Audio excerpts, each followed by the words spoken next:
in San Jose. CreaTV is San Jose's community media center. We teach people how to make media, give them all the tools and resources they need to tell stories of any and all kind.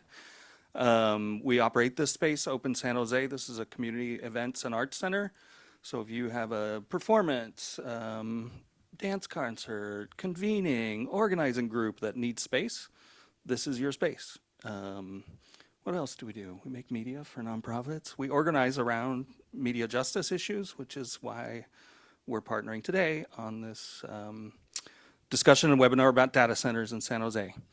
And we're super lucky because we have really smart people that are smarter than me that are going to do all the talking. So thanks for coming out. There will be lunch about 12:30. So the first little bit is presentation Q&A, and then there's time for you all to hang and connect. And yeah, and I'd like to introduce Ellina Yin, who basically put this all together. I just set up the chairs. So, Ellina. Hi, everybody. Thank you so much for joining us on a Saturday morning. And Chad's being modest. This is a lot of work. And so thank you to CreaTV for helping us host. And thank you for the people online who are also joining us. And so my name is Ellina Yin, and I am the CEO of Dreaming Collaborative. And we are a civic tech nonprofit working at the intersection of culture, technology, and civic life. And we are taking up this data center development in San Jose because it's not going through the community engagement streamlines that we expect of such a large historical build out. And so we have our partners here today, Media Justice, AllAI Consulting, Free Press, and the League of Women Voters. And so together we are creating our little brain trust, and we're going to talk you through about how data centers work, where we are in the San Jose process, what's happening across the nation, and how local media is covering data centers. And so we'll have questions for at the end of each section, and so we're going to be oscillating between online and in-person questions, so please bear with us if we have any tech issues. And I'm going to go ahead and introduce our first presenter, which is Masheika Allgood of AllAI Consulting.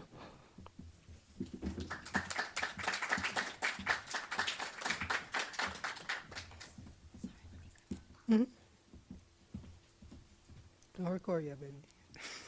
Sorry, my wife actually got to come to this presentation, which is pretty awesome.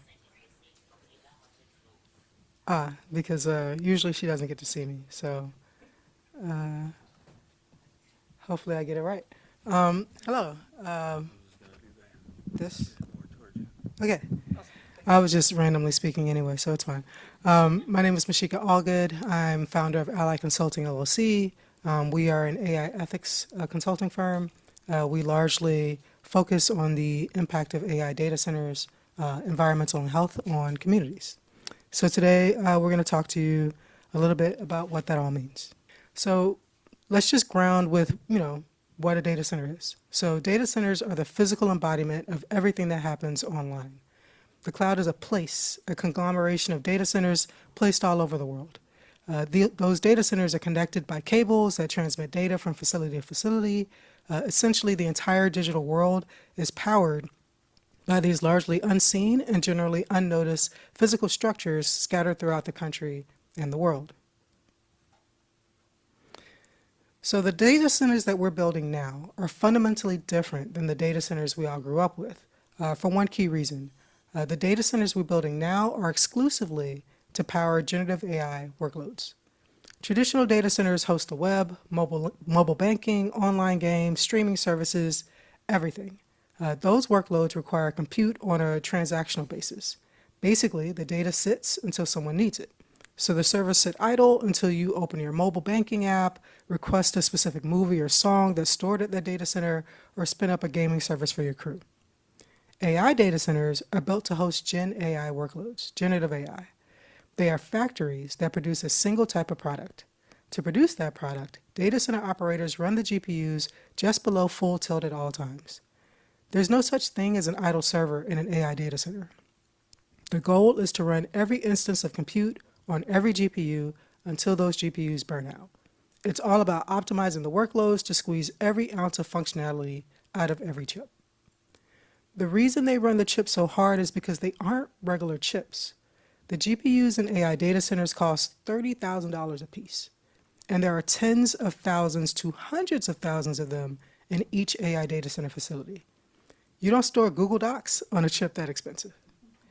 Traditional workloads run on CPUs. These chips perform activities in order, one at a time, sequential order. They're built to start and stop. They don't require lots of power to run, and they don't run very hot, which is why we could live next to traditional data centers and never notice them. AI GPUs perform what's called parallel computing. Essentially, you can split up the brain of the GPU and run several tasks at the same time. This frees you from having to wait for one task to complete before you can move to the next one. You can run multiple tasks all at once. Do that on thousands of GPUs, and you can create a chatbot. Run it on a couple 100,000 GPUs, and you can create ChatGPT, Claude, or Grok. Running multiple compute instances on a single chip requires a lot of power. AI data centers host thousands of AI chips that each require the same amount of energy as a mini fridge. All of that power in such a small package generates crazy heat. Each chip runs at 180 to 200 degrees. So burning through all of that power produces a lot of heat. Removing all of that heat requires a lot of water. And now you can start to see how these hyperscale data centers impact the communities that host them.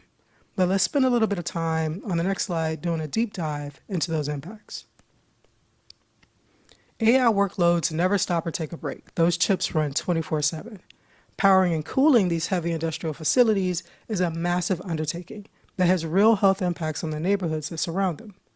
Facilities install a small power plant worth of diesel or natural gas generators that produce air pollution that rivals traditional power plants. The diesel generator facilities used for alternative power produce a cocktail of PM 2.5 and PM 10 fine particle pollution, nitrous oxides, carbon monoxide, and sulfur dioxide. Many of these facilities are sited in converted industrial areas, so there's some level of ambient air pollution already in existence. In parts of San Jose, the PM 2.5 fine particle levels are 140% of the EPA's recommended amount. So before a single data center is sited, we're already 40% higher of what the EPA recommends. And while we call these generators backup generators, they're actually run regularly, not just for operations and maintenance, not just during power outages. They run to ensure that the facility never goes down. Data centers run on 5 nines reliability. That's 99.999%. That means that they can only go down for 5 minutes a year. So the generators run when there's any level of disturbance on the grid, because for a data center operator, even a couple seconds of disturbance is an emergency. Diesel generators and the fans on the roof that run constantly to cool the facility produce a steady low-frequency hum. Natural gas generators, which are the bring your own energy or behind the meter energy sources that you keep hearing about for facilities that can't connect to the grid, those generators produce a steady high-frequency hum. So while all AI data centers produce a steady stream of low-frequency noise pollution, self-powered data centers produce a steady stream of both high and low-frequency noise pollution. AI data centers are massive campuses of very large buildings. The buildings are largely built with synthetic construction materials that aren't good reflectors of solar radiation. In other words, they absorb heat. Air conditioning isn't sufficient to push all of the heat out of these facilities, so in addition to fans on the roof, they also use evaporative cooling, particularly on the hottest days of the year.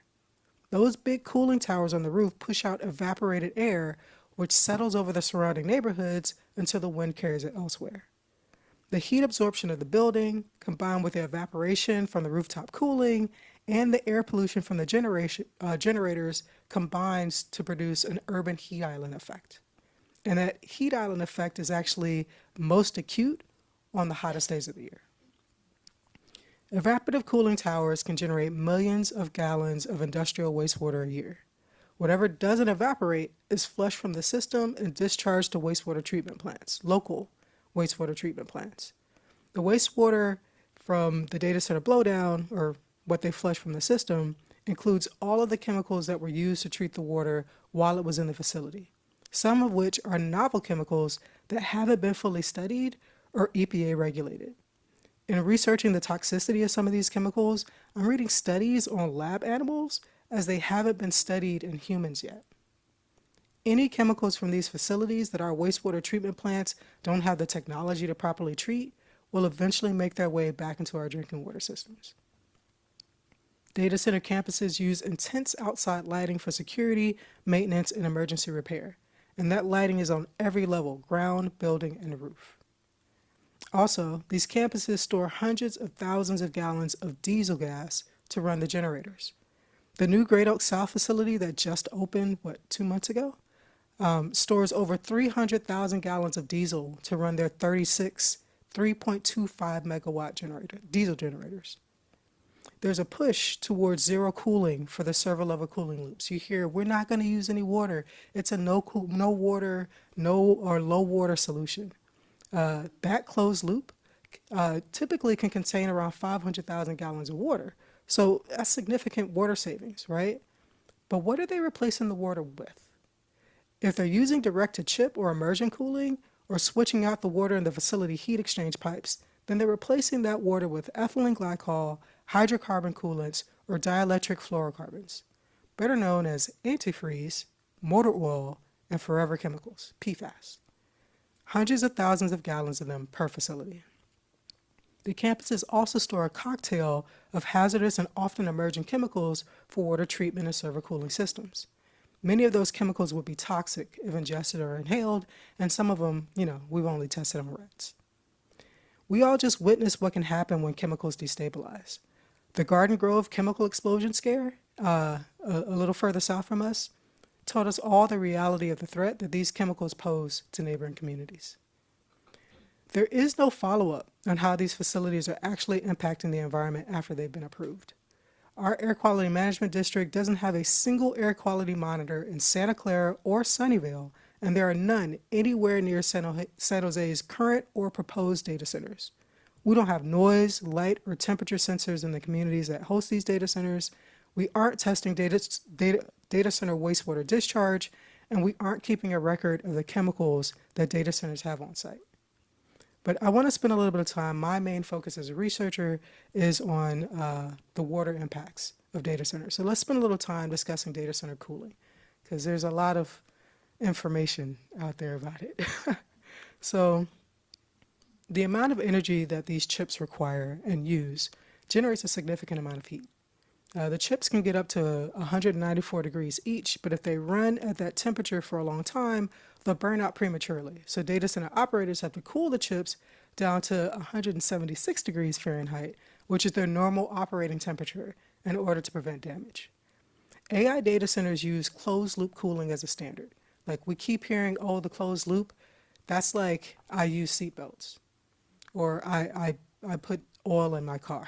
Like, this is the normal process, right? So the standard closed loop cooling system has a 2-loop system, as you see in the image. Loop 1 is the loop that stays within the facility, right? I'm pulling liquid into the servers, pulling it out to take the heat, taking it into this heat exchange chiller inside, and then pulling it back around. So that same liquid gets recycled, it gets heated and cooled and heated and cooled. That is the closed loop that they're always talking about. But as you see, there are 2 loops. And the second loop is the heat exchange loop. That's loop number 2.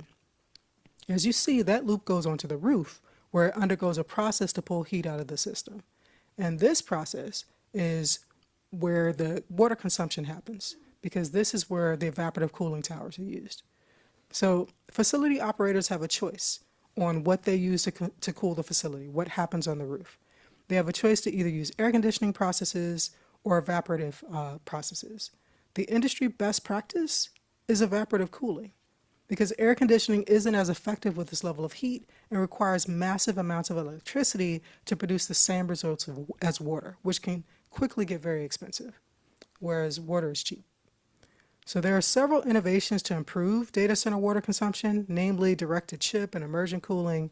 And while these processes are helpful in lowering the volume of water that goes through the heat exchange process, so that first loop, that maybe 500,000 gallons, maybe 500,000 gallons, they don't address the more consumptive process, which is the evaporative cooling on the roof through the cooling towers.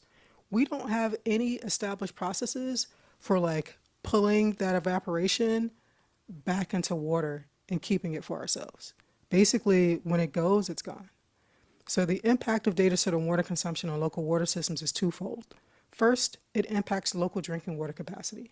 The facilities strongly prefer to utilize drinking water for cooling, since impurities in the water can impact the delicate digital equipment.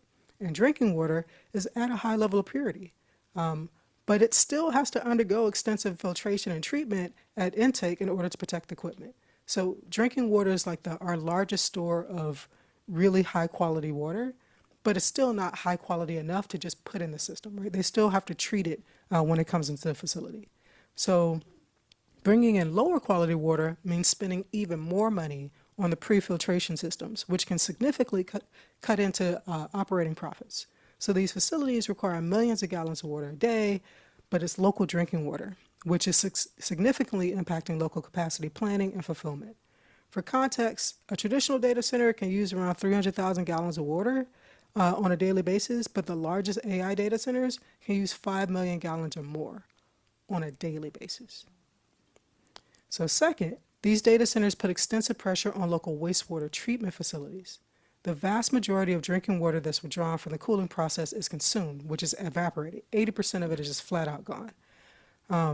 But what's left is a sludge that contains all the pollutants from the water that was evaporated, essentially the dregs from the system. We call those dregs blowdown, and that blowdown contains super concentrated amounts of any minerals that were naturally occurring in the water, along with all the chemicals used to treat the water while it was in the system or in the facility. And some of those chemicals are sulfuric acid, lime, phosphonate scale inhibitors, zinc dianotic, and copper corrosion inhibitors.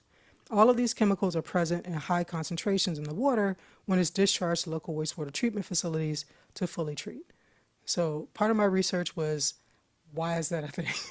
And it's basically, if the local government hasn't instituted any rules that require them to pre-treat it on site, then they just flush it like we flush ours. And the local wastewater treatment plant has to figure it out. And the question is, do they know that chemical mix? And have they been involved in any planning around making sure that their facility can manage that chemical mix? These are conversations that are not necessarily happening.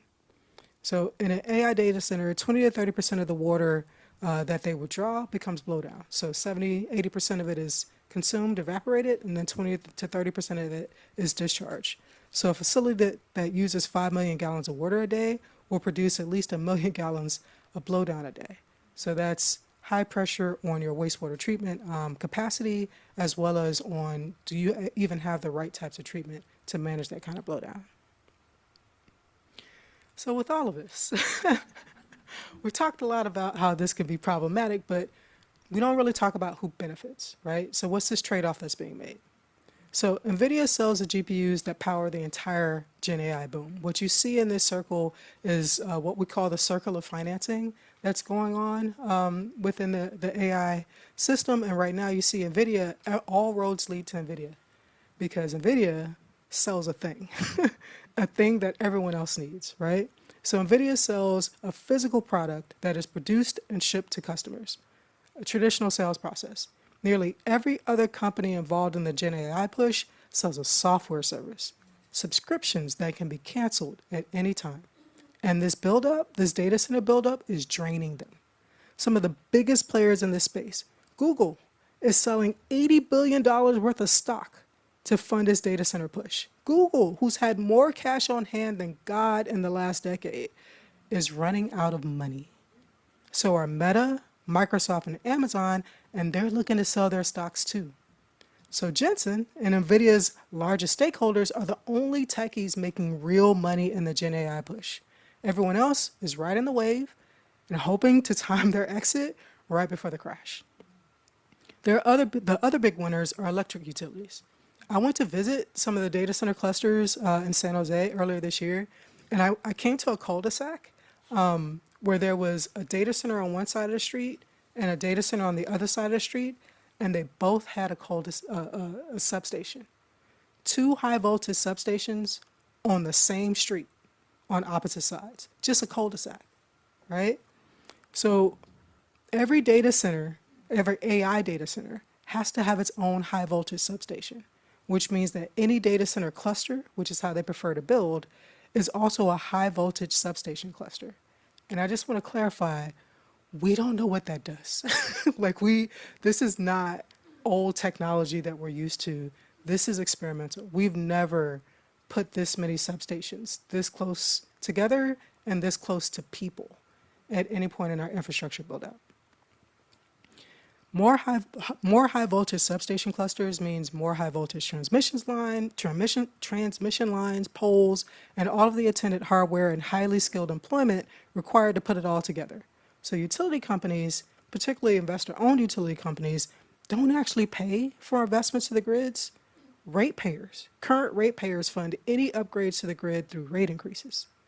The implementation agreement that Mayor Mahan signed with PG&E for them to build out 2,000 megawatts of power specifically to bring in AI data centers, one of the key performance indicators is for them to either get the expenses for the build out covered through their next rate case application or get new rules passed to pay for it. They literally wrote that in the contract. Ask for it in your next rate increase. And if you can't get it there, try to get new rules made so you can get it there. For investor-owned utilities like PG&E, all of the debt belongs to the people, and all of the profit belongs to the stakeholders. Stockholders, shareholders, those folks. So the big winners are pushing the build out, but the only reason it has any steam is because of the short-term winners. And they bought into the fallacy that the revenue curve will always go up. Skilled trade is loving the build activity. These are good union jobs, and you can't be mad at people for wanting to feed their families. But if feeding your family means choking someone else's, is that the trade-off you really want to advocate for? Like, taking the jobs is one thing, speaking at public meetings in favor of these data centers is a different situation. Real estate professionals make a lot of money selling and renting to the highly paid temporary workers who come for 3 to 5 years to build out these facilities. But when the build is over and all of those people leave, the prices in the community start crashing.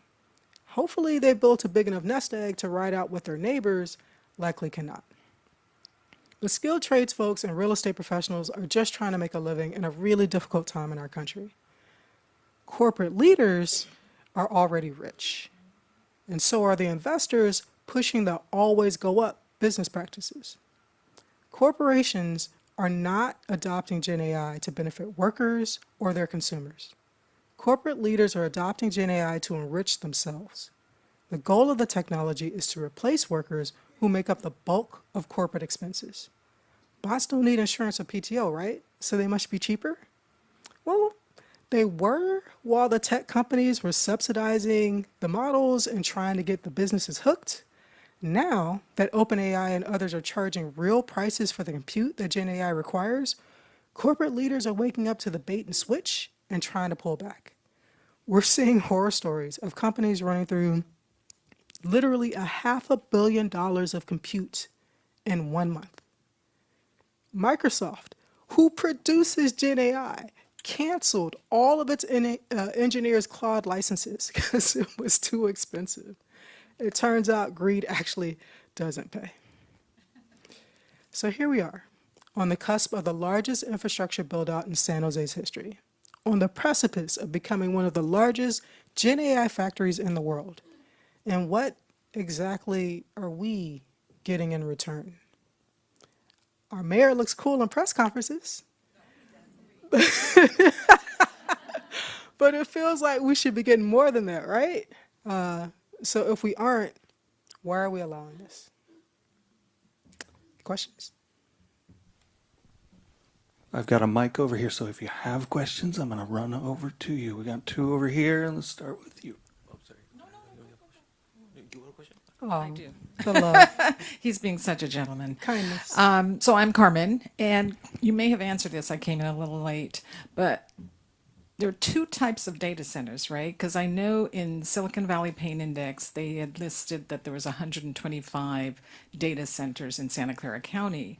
And so I get confused as to what we should be focused on in order to really hold our elected officials and all these other people you talked about who are getting rich, not trying, hold them accountable to stop this madness. So if you could explain that a little bit, that would be great. Yeah, so the Bay Area has always been a pretty heavy data center hub because we're a tech, like, we're the home of tech, the heart of tech. But like Santa Clara specifically has the second largest cluster of data centers in the country and one of the largest in the world. But they're all pre-AI data centers, right? These are the data centers that run our banking, that run our Google Docs, that run our Netflix. These are those, well, maybe not Netflix, but these are those types of data centers that run your everyday processes that we absolutely need stuff for. Gen AI data centers run Gen AI.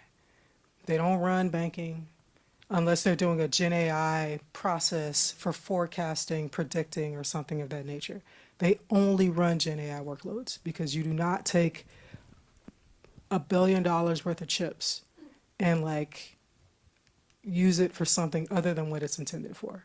So they train and they retrain and they inference, which is they actually give you responses out of those specific types of data centers. So whenever you're seeing a data center where it's like over 50 megawatts, well, in California, they're literally all 99 megawatts because anything more than that, they'd be considered a power plant and have to come up under our electricity rules, like our really strict regulations. So anything that you see that says 99 megawatts, that is just for processing Gen AI.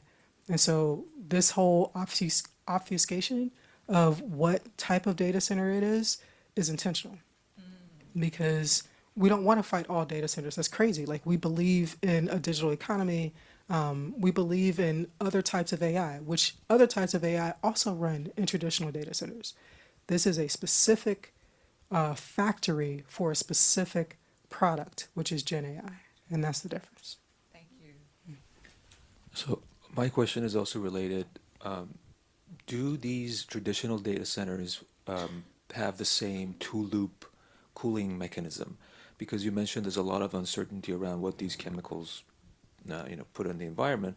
But if it is a similar process, then we should at least know what these chemicals do. So we should have some understanding. It shouldn't be too unclear. It wouldn't be if they did, but they don't use that system because they don't have to.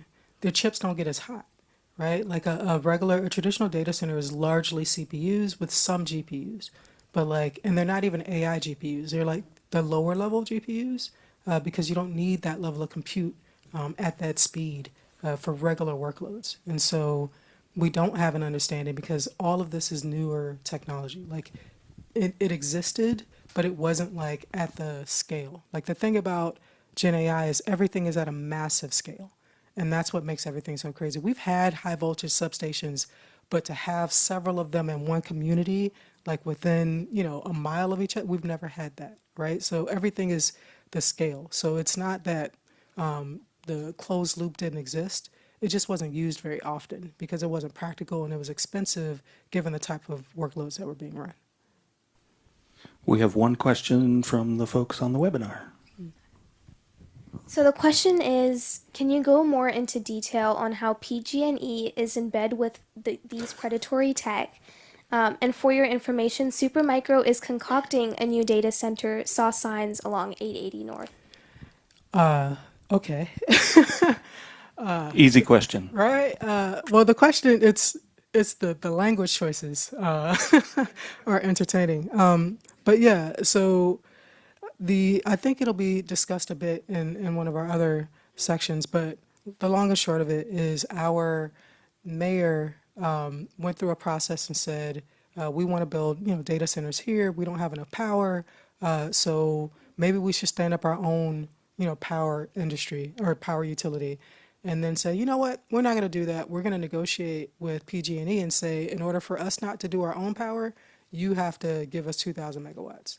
And as part of that agreement, not only is PG&E building out this power infrastructure, they funded 6 positions within the city to help them first ease the regulatory, like streamline and ease the regulatory system, and second, to actually go out and sell. So PG&E is paying people to go out and sell San Jose as a data center hub. So unlike other places I was discussing a bit earlier, San Jose is manufactured demand. It's not like people were slamming us with requests and then we needed to build to fill those requests. No, we asked for this. Our mayor is actively campaigning to bring all of these data centers here. So that is not the case across the country. We are very unique in that way. We have one more back here. Yeah, thank you. Desalination plants, I hear, use evaporated water. I wonder if that's a possibility for data centers to develop that kind of technology for their evaporated water to take, to cut back on the millions and billions of. And also one other question. I think they're only going to give you one, but yeah. Time for Q&A. But the well, I think we have a session at the end as well. But the desalination, basically what they're doing is they evaporate seawater and try to like remove the salt and keep the water. But all of that is like a controlled thing, right? So you bring the water in, you put it in a chamber, you run it through that process. Evaporative cooling is those big towers on the roof where you see it looks like smoke, but it's actually water vapor. There is no like way to cap that and like cool it and pull the water out. We don't actually have that technology. No one is building that technology to my knowledge. And even if they do, it won't be there in time to like save us. So like this is the issue, is the speed of the build out. Like the technology could get there if we would allow it to. We could build more efficiently. We could build in a way that's less problematic for the environment and for people. We're choosing not to because there's this false sense of it has to be done now. And when you learn about like people who are, the first thing they tell you, like when you're getting scammed, is there a sense of urgency, right? It's the sense of urgency that's the problem. So yes, technology probably could solve all of these things, but are we going to give it time to do so? No, and that's the problem. Hi. I have a really easy question, but I wanted to say that desal is not evaporating. It forces it through membranes, reverse osmosis. So, Yeah. Yeah. They use reverse osmosis in data centers as well, but not to capture water off the roof. Well, I'm interested in that. I didn't, but that wasn't It's a- my it's a question. Was pre-filter. super simple. What is the low end of water usage for the cooling towers? Do you say 300,000? That's about the low end Okay. for any reasonably sized data center. Yeah, gallons. You can also tell us about the reverse osmosis in the data center. Well, yeah. So when they bring the water in, they have to pre-treat it in order to get it to where it needs to be. So dissolved solids, alkalinity, all kinds of things. So they go through several levels of filtration, and reverse osmosis is one of them that is sometimes used. It's more used in chip manufacturing because they need ultra pure water, so they do all kinds of stuff to filter. But yeah, there's a pre-treatment process that happens. Part chemical, part physical. Yep. Thank you so much. What did I say about smarter people? Thank you. We will have more time at the end for questions. There's also panelists will be hanging out, and we'll have pizza and food and all kinds of things. So I want to introduce Gloria Chung, who's with the League of Women Voters, who's also a co-sponsor of this event today, and she's going to introduce our next speaker and do a little icebreaker. You want to come up here? That way we can get you on camera good. Thanks, Dan. Thank you, Gloria. League of Women Voters is very interested in this topic. As many of you know, the League is a nonpartisan organization, but that means we never support or favor any political candidate or political party. But we are a political organization in the sense that we study issues of concern that impact the community. And like all of you here today and the wonderful organizations we're partnering with, we have deep concerns about the impact of AI data centers. So we are really thrilled to be working with Ellina and CreaTV, Open San Jose, and the other organizations to bring more light to this very critical and important subject that seems to be running away. It is not only about San Jose. My league sisters in other states in San Joaquin Valley are also very concerned about what is happening. This is a national problem that we need to understand and better understand. So it's time maybe we had a lot of great information from Masheika, and I know that this tape will be available online so that if you couldn't keep up with all the details, you'll have access to that, and of course Masheika will be able to answer a few more questions later. But I just want to just note Masheika's extensive background as a member of the IEEE. I was joking with my husband about that, and he said, yeah, professional engineer. As she so beautifully presented all of the data. This is solid data. This is how we make decisions, by looking at the facts, not rumor mongering, not emotional pleas that are unsubstantiated. So as long as we have this information, we can take action, and the league will take action. But we are studying it, and a lot of the information we've already gleaned from Masheika has just presented it beautifully, so thank you. But now let's take a break, trying to change the mood for just 5 minutes. Turn to your neighbor, someone you don't know, and ask them 2 questions. 1, what did you know about data centers before today? And 2, what did you learn just now in the last 30 minutes that surprised you? So go ahead, take 5 minutes and just, let's do that. Get to meet a neighbor.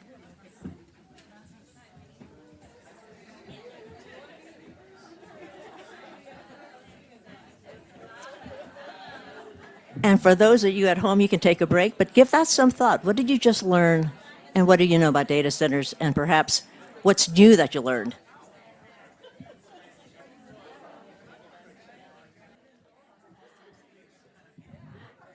I really hate to close this discussion because I hear wonderful conversations going on. I hope you've met a friend or a colleague and someone you might be able to partner with in the future. Great discussion, and I'm hoping that this is really wonderful. I wish we had more time for this, but we do have a really rich program.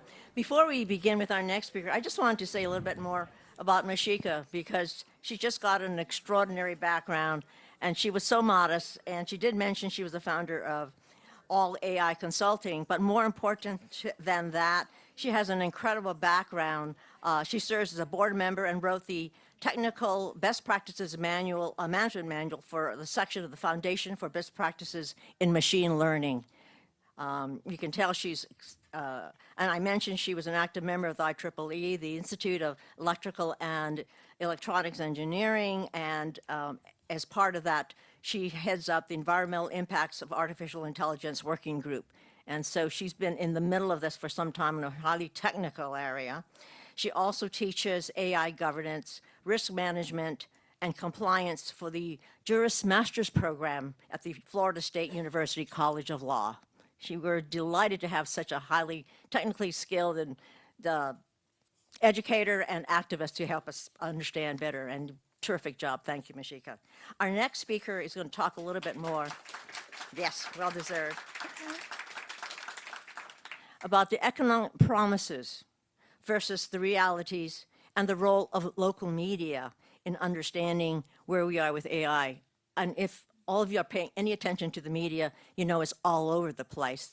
But the whole world of media has changed also. So sometimes leave us more confused than informed.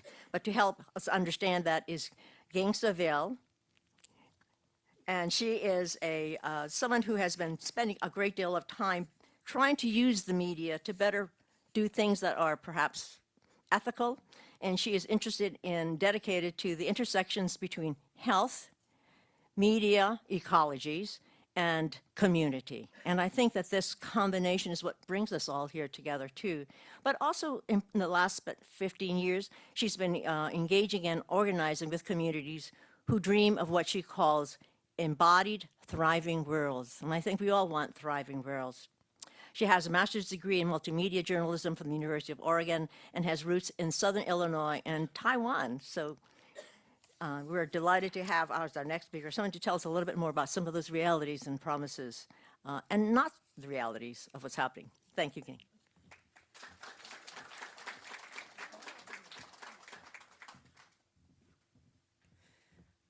Okay, hello everyone. Let's see.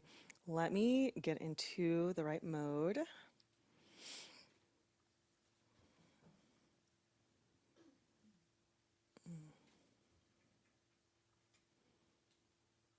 Ta-da. Yes. Um, I love it when this works because I'm never quite sure it will. I'm Qing Saville, and I'm along with everything that I was so kindly introduced as, I'm also the Civic Media Organizing Manager right now at Free Press, which is a national nonprofit and nonpartisan organization that advocates for media and tech policy in the public interest, like very broadly. And my work is actually more around the local media, local news, community information side of things. And I want to shout out my colleague, Jenna Ruddick, who is in Baltimore and so cannot be here today. But I live in East Bay, so that's also why I wanted to come here to be with you all. So I'm here presenting sort of Jenna's brainchild in terms of work around the data center piece, and then also bringing in some of the local media perspective as well when it comes to the data centers. So let's see, is this gonna, ta-da, okay. Excellent. So for grounding, I mean, the narrative context, I think at this point, all of you have probably seen in either local media or social media, you know, TikTok, Instagram, who knows, maybe even family chats, information about AI data centers, whether here or in other parts of the country. And for for several years, the only information out there, a lot of the data center coverage for these hyperscale data centers, it was just local news repeating industry talking points because there really wasn't any other information available. And in the last year or so, that reporting has really increased. And there's also the caveat that, you know, more coverage doesn't always mean better information. And really, I think the part that I'm honestly wanting to learn more about and very curious about right now is, you know, even in places where there's not a robust local media environment, how industry narratives really can proliferate. So that's kind of just context on the hyperscale data center reporting. For the economic benefits, claims, and realities. So, in general, the short version is a lot of the benefits have been overstated. When the industry talks about economic benefits, it's typically a very narrow and a one-sided picture. And it's very common in this industry to have, I think mostly, you know, whomever they're doing business with to sign NDAs or non-disclosure agreements. And that ensures that the industry narrative is the first and also the dominant messaging that reaches elected officials. And I'm going to share a couple examples of kind of reframing around kind of economic claims that the industry made, and then what the realities turned out to be in Georgia and Texas. Oh, you know? Okay, maybe I won't. Oh, you know what? Okay, I think I know where this is going. I guess before I get into the examples, though, we're really talking, this is kind of digging into what we're really talking about when we mean economic benefits. The leading narratives that the industry really puts out there is usually around job creation and then tax revenue. This project is going to generate blah, blah number of jobs, or it'll generate such and such amount of tax revenue. And there's missing context there, questions that aren't asked or conversations that aren't really being had right now. When it comes to job creation, how many of these jobs are permanent? Are they going to be local, or are they just, you know, bringing in people that already have worked on data centers before? Are they unionized? Are there job figures in the contractual obligations that cities sign? Often the answer is no, at least so far. And in tax revenue, how does that money coming in through a tax revenue compare to the subsidies that are given to them, right? And like, what's that gap in terms of kind of lost economic benefit for a place? So industry, okay, so when it comes to the subsidies, the industry often focuses on the data centers benefit from a range of these subsidies from state taxes and also local taxes. And my colleague Jenna worked with this project called Good Jobs First, which Media Justice actually is also part of, that really has done a lot of work looking at how much tax revenue these individual projects might generate. Good Jobs First asked how much these cities and states were giving up to the benefit of some of these very, very wealthy companies. And the answer right now, which there's I don't know if you can see that, but there's like a report you can go check out that has a lot more of this data. But the answer is billions in terms of actual data centers that have been built and operational, the hyperscale data centers that have been built and operational long enough to actually, have revenue data about it. So as an example, in Georgia, they've lost an estimated $2.5 billion to data center subsidies in fiscal year 2026. And Texas lost an estimated $1 billion in fiscal year 2025. And these are from a Good Jobs First report called Cloudy with a Loss of Spending Control, How Data Centers Are Endangering State Budgets, if you want to look more. What's not accounted for, right, in the economic benefits? What are the environmental costs, as we just heard so much of? Cost to local ecosystems, cost to the watershed, and, the heat island effect, which I didn't even think about because I'm not an engineer. But then when it comes to public health costs as well, noise and air pollution, and yeah, there's really just, there's a lot of costs, and I think we already heard a lot of those, though there's more to learn for sure. And I think for here, I would love to point you also to this incredible Site Fight guide.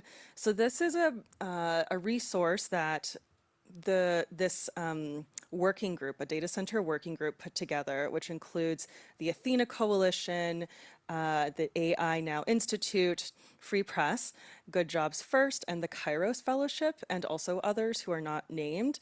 That is like, think of a really big Google Doc that has all the information you would ever want about like data centers. Along, starting with what is a data center, how does one start, understanding, I think this goes a lot more into jobs and economics and investigating water.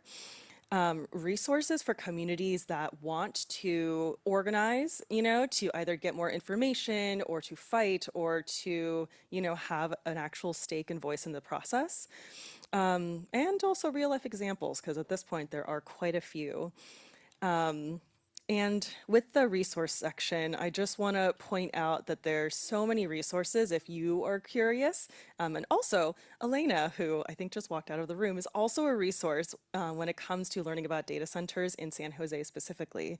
But there are, so many ways to contact your legislators, talk to local media if you have, and share your concerns about this.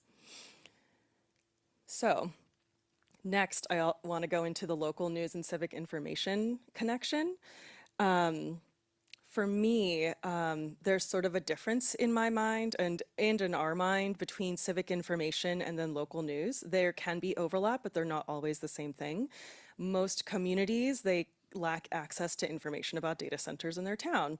And in a lot of those places, it's actually communities that are filling in those gaps and offering kind of information that is of value to their public, their community, their neighbors. And so that's kind of the like CreaTV in San Jose. And within that realm, sometimes, local media, local news can also meet those needs and share a lot of the information, but it's not always one and the same. And often when communities want to fill these gaps, it's because either the local media system is like kind of been devastated in the last 20 years, or it never truly served all these different segments of a community in the first place. So I'm going to give two different examples using the data centers around local media. So this first example is Here's when a community actually filled a gap in knowledge about data centers when their own media, either wasn't able or just failed to cover it. So there's this data center called Colossus, speaks to the scale, that is owned by Elon Musk's XAI, and it's currently occupied by Anthropic in Boxtown, which is a historic Black neighborhood in South Memphis, Tennessee. And this facility was actually being powered by 2 times the number of polluting methane gas burning turbines that it had permits for. And there was a coalition of these organizations like Memphis Community Against Pollution and then other partner orgs like the Southern Environmental Law Center that actually had to go and get this information themselves. They actually fundraised and partnered with this nonprofit called South Wings to have an airplane fly over this facility and take, I think it's infrared imaging, to count the number of generators that were operating. It was it was twice as much as what this facility had permits for. And then they also had to fundraise to stick their own, I think it's like air quality measurement tools also around this center in order to capture data about, like, they wanted to know what they were breathing, and so that was a lot of community being the ones to fill in those gaps.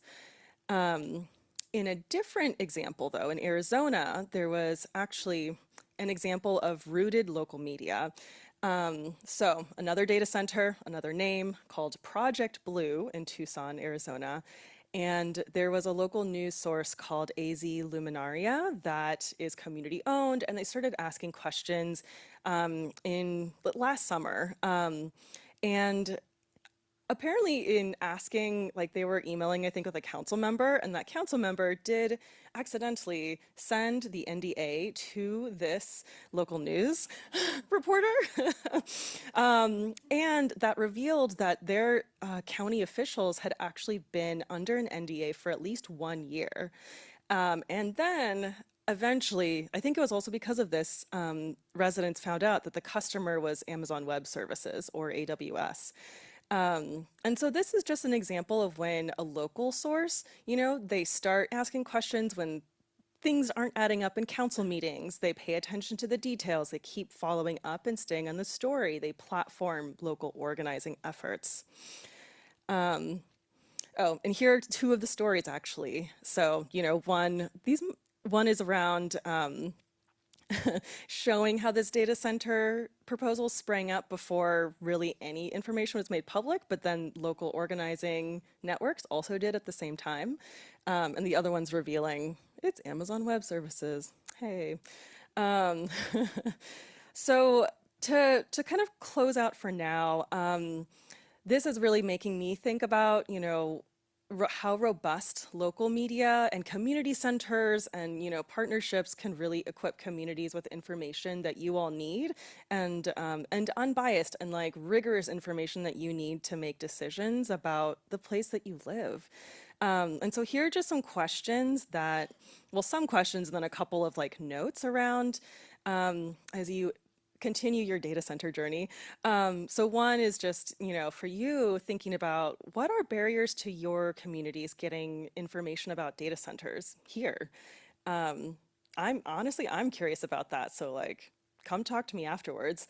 Or on the flip side, which local outlets do you know, or reporters even, or content creators are holding your elected officials accountable and asking questions about this? What are the limits of traditional news in your town, and which community efforts are filling these gaps? And so to kind of close out here, I'm really a big believer in like rigorous civic information, and getting that early on, especially with the data centers, means that you all can start imagining, what do you want to actually happen in your communities? What kind of infrastructure do you want to build? At what pace, right? Do you want to build it? Is it a pace at which the public can actually weigh in or not? not is the answer right now, not led by what industry wants. And yeah, this is just a kind of a way for you all to envision what will actually help your own civic health and thriving here in this area. So that is what I have for you today. I'm open to questions, but I'm also open to going to the next person. I might look to Chad to see what to do there. Let's see if we have a couple questions. We got. And I will try to answer them depending on the subject. We'll start right here. This is really, really important. I think this issue has gone kind of under the radar in San Jose. And I think when we saw what happened in Monterey Park in Southern California when they had a ballot measure, I think it was 84% of the people said they don't want data centers. But they're happening here with like no more city council weigh-in. So it's really scary. So thank you for bringing that to light. I want to ask about the non-disclosure agreements and what can be done retroactively if city officials have signed them. But it feels like that's a violation of their obligation to the community. They don't owe the industries anything. They owe us, right? And so I don't know if you have a legal background or if you could find people who do, but I think this needs to be examined and we need to call it out. And at least moving forward, one of our requests of the groups that are pushing back is to say we don't want any more. You shouldn't be allowed to sign any non-disclosure agreements. And do you have thoughts about that? Oh, I do. I think that is a great question to ask your city councilor. For all of you, ask your city councilor about this. I mean, I don't know. Since I'm not from San Jose, I don't know who actually has signed these non-disclosure agreements, but they are quite common, I think. They're quite common, and Ellina might honestly have more information about that. Okay, maybe not based on your face. But you're right, like our officials ought to serve us, the public, and not industry. And so I think this is a great question to ask. I don't have a legal background, but if I find answers, let's talk after, because my colleagues do. Yeah. Mm-hmm. Got a couple more questions. We have one from online, from the webinar. Are the loss figures quoted for Georgia and Texas net losses, meaning new tax revenue minus subsidies? Ooh, I very much believe so. And I would point you to the Good Jobs First report, cloudy with the chance of it's not meatballs, it's something else. But yeah, but I can share those resources for CreaTV and for Dreaming Collaborative to share afterwards. There's been questions online about whether these will be distributed afterwards to the participants. We will try our best. If we have your email address in the registration info, we will send all the info out, and CreaTV can put something on our website with the webinar that's being recorded so you all can share it and view it later. Mm-hmm. We had a couple questions in this area. Okay.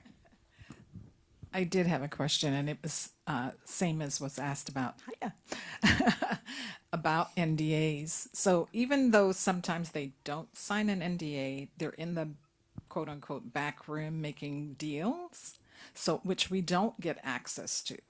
So I mean, I'm asking here in this community, how do we prevent that from happening? Because it's pretty much already happened, where I see a lot of our elected officials, especially our mayor, pushing this so much without really taking into account the community is saying we really want you to slow down and help us understand what it is you're doing, but they're pushing it forward. So even though they may not officially do a non-disclosure agreement, there's still stuff they're doing in the back rooms that we don't get access to, and that is super concerning to me. And Ellina is doing a great job, but I think many of us have to show up at city council meetings and start speaking. It can't just be her carrying that weight. Mm-hmm. Yeah, I mean, that's a wonderful point, and to me actually points very well to both Elena's presentation and then Danny from Media Justice, because I do think at this point when the train has left the station in some ways, really the way then to start putting the brakes on is for community organizing, is for you all to organize and to be like, not in my name. Or you better listen to me because I'm your constituent, So stay tuned for the next presentations because I think that'll share more. Yeah, make your voice heard. Yeah, and there are organizations like Ellina's, like CreaTV, like others that are very interested in organizing around these issues. So reach out to us, even if you just need a space to bring people together. That you have one. I think we're going to move on. Gloria, do you want to introduce Ellina Yin? Thank you, Qing. Okay, there's a chance I might have gotten rid of the window on accident. Oh, wait, nope. Sorry, hold on. I just got to slide it over. Technical, there we go. All good. We did it. We did it. Thank you. So thank you so much, King. It was just, it was heartwarming for me because I've long felt the concern about the loss of good, strong local media. San Jose Mercury News is no longer locally run. It is it's part of a big chain, and some of us have seen the diminishing of news information we're getting from local resources. And so, fortunately, there have been some other sources, San Jose Spotlight and others, but it still needs more robust participation by the media to bring the information to us. So gatherings like this and teach-ins like this help us get some of that information. And a person who's done an awful lot to make that happen is our next speaker, Ellina Yin, who is the founder of an organization called the Dreaming Collaborative. And it's an interesting organization that I've become more aware of. It's not only a 501c3, but it's where she's hoping to bring together, and her dream is democracy, to reimagine democracy. I mean, democracy is what is strong about this country, but we have to fight for it because we've seen it being really diminished in the past few years. So how can we reimagine democracy that brings in culture, technology, and civic participation? And so I think this is a unique, wonderful objective. She also produced several podcasts called Only in San Jose and Only in Santa Clara County. But more important, Ellina is really focused on helping us understand AI and the data storage problem that we're dealing with. And she's also going to address it now.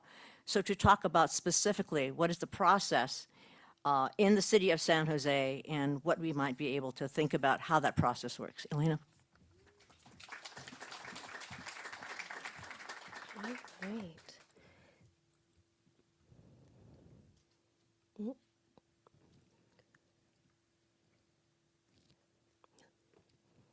Okay. Oh, I made it too big. Oh, gosh. Oh.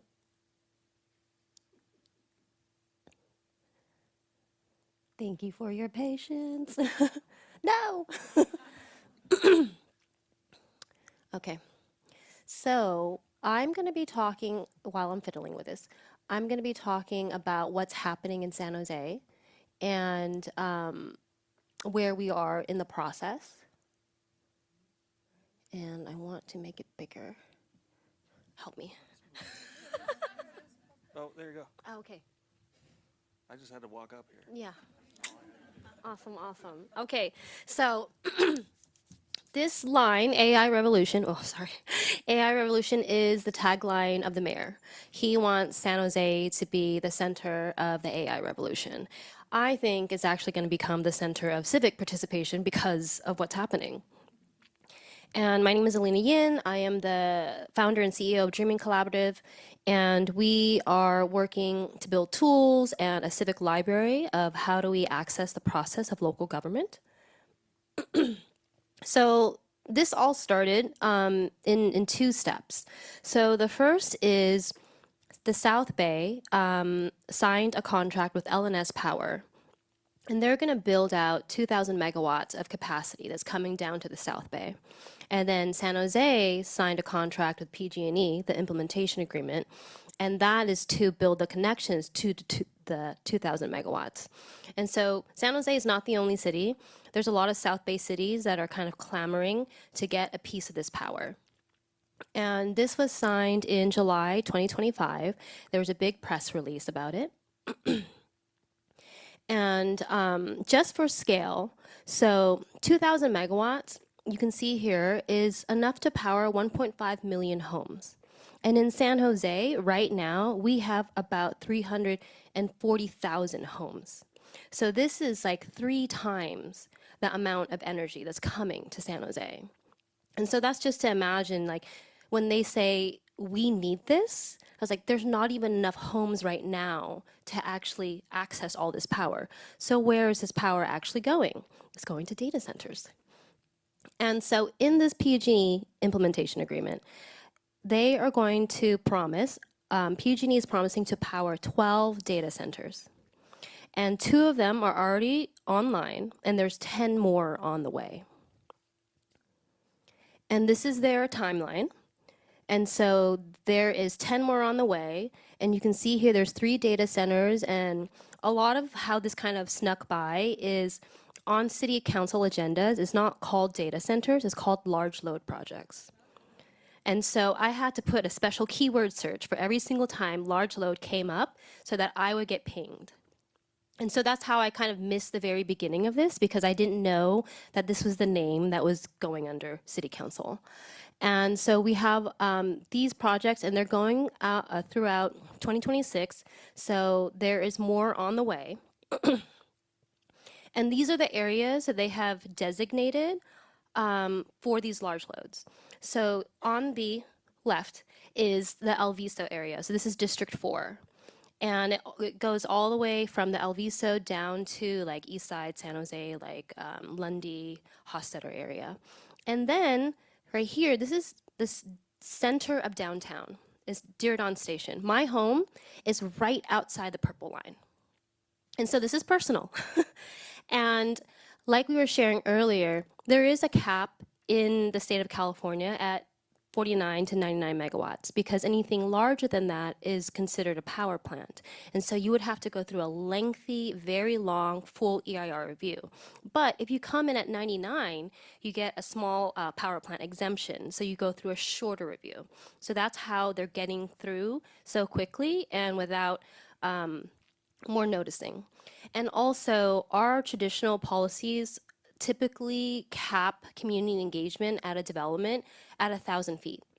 And so if you're not living within 1,000 feet of this project, you're not going to get personally noticed. And but as we all know, that's a little bit outdated, because air pollution is not going to stay within 1,000 feet. And so these are parts of our regulations that are very old, and they do need to be updated, but without public pressure and without writing and contacting our council members, they're going to stay the way they are.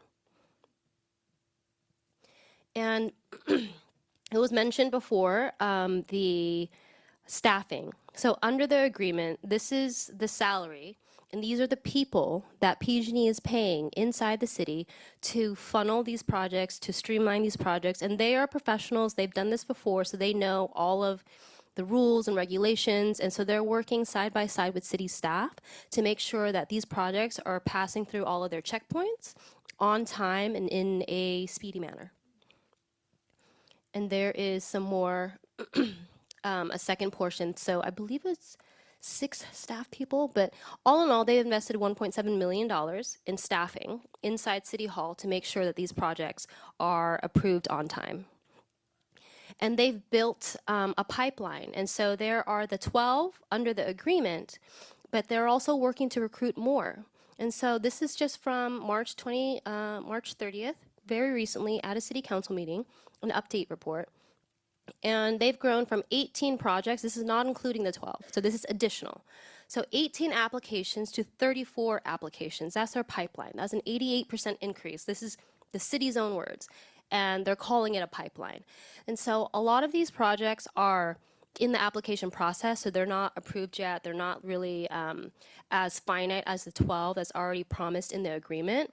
But it's showing that the city has a recruitment process. They have a very fancy website on sjeconomy.com. That's like a concierge service. That's also the word that they're using on their website. So they built this really robust platform and dashboard for developers and data centers, but they have not built that for us. And so I'm combing through all the documents with Masheika and with our team at UC Berkeley, and we're going through all these documents to find this information, because it's very difficult to sort through. And these are just a sample of some of the projects. And so I want to look at the square footage. Like this innovation center is 206,000 square feet. The Microsoft data center is, I don't know how big that one is, but I know it's like at least 2 or 3 buildings. And so this is from the datacentermaps.com, and that's an industry website. It's catered to data center developers, and it's usually to help them figure out the process for each city of where they want to develop data centers. You have to pay to access this information, and so these are just a sample size of the projects that I found that are in planning. The city has also created this program earlier in late November 2024 called the Innovative Project Pathway Program. And so this policy helps streamline projects to a faster route through the planning department. And it's not specifically designed for data centers, but one of the first projects approved under this program was a data center. And this is the West Bank campus. It's supposed to go straight into downtown San Jose. It's still in design and review. I think you can visit the website westbankcampus.com. They have a little video. It's like very fancy. They've changed it since it was first proposed. And this is a snippet of San Jose Spotlight writing about this project. And so the Innovative Project Pathway Program is designed to streamline projects that have to do with housing. And so what's unique about this data center that's not typically done in other places, or I don't even think in the nation yet, is that in front is apartments, and in the center is a data center. It's an 11-story data center. And then apartments are supposed to surround it. And they're supposed to maybe capture the heat because it gets so cold here.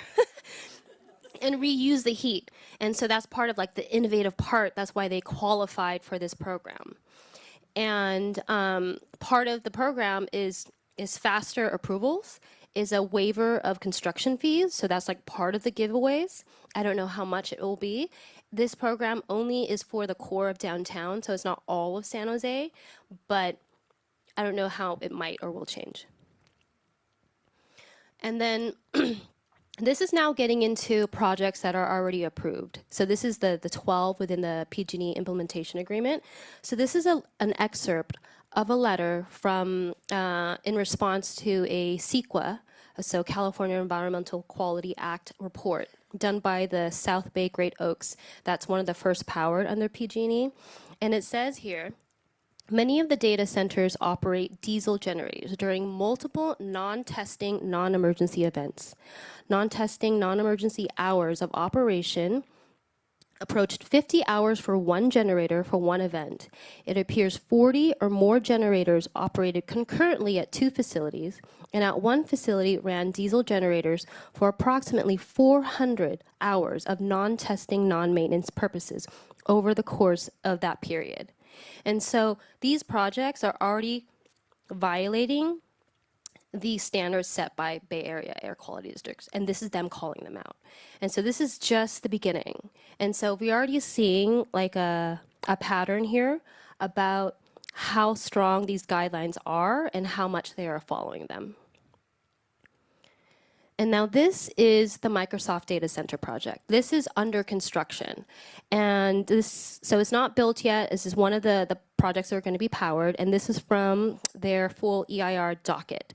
And it says here, the project includes 244 0.45 megawatt natural gas generators. This is just one data center. And we have 10 more on the way. And one of the things that we've been asking as a community is like, how many gas and diesel generators are we looking at cumulatively? And we have not received the answers for that. And this is a slide from a presentation at the Bay Area Air District. And so this is the permits that have been submitted to the CPUC, which is the California Public Utilities Commission. And you can see here, 2025, look how tiny we are. That's how much exists here. All of us collectively, 1 million people in San Jose, that's how much we're using. And then the bar is, the green is Silicon Valley Power. That's the municipal utility district in the city of Santa Clara. The orange is Southern California Edison. That's in LA. And then blue is PG&E. So that is the scale that they're going for in the South Bay, in the city of San Jose. And then I might have to I have a few clips. Some of you might have already seen it if you follow me on Instagram. And this is the next three clips. There's one from the Michigan Senate hearing. Michigan is also having a lot of data centers being built in their state. And Michigan, by the way, has the Great Lakes, which holds 21% of the world's fresh water, surface fresh water. And so when data centers say closed loop, we don't need water, then why are they building around these sources is a question. And so there was a Senate hearing. And we have industrial scientists. So these are scientists testifying in a Senate committee hearing. And then we also have a clip from the city of San Jose that talks more about some of the claims that are happening here. Point about emerging technology and whether data centers can be put at outer space or other types of avenues to consider.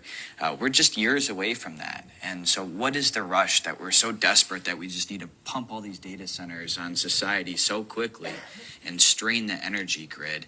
That is something that I think we definitely should be taking seriously as a society and looking into.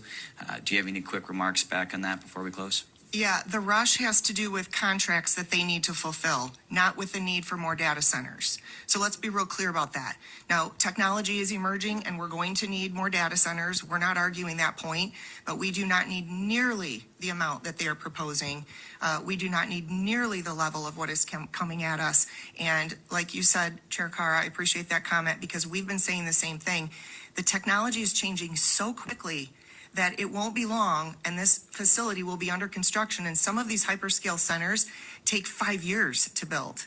Before it's even built, the technology is going to change. That company is going to abandon that plan and leave a small farming community completely damaged with this huge, massive campus that they don't know what to do with.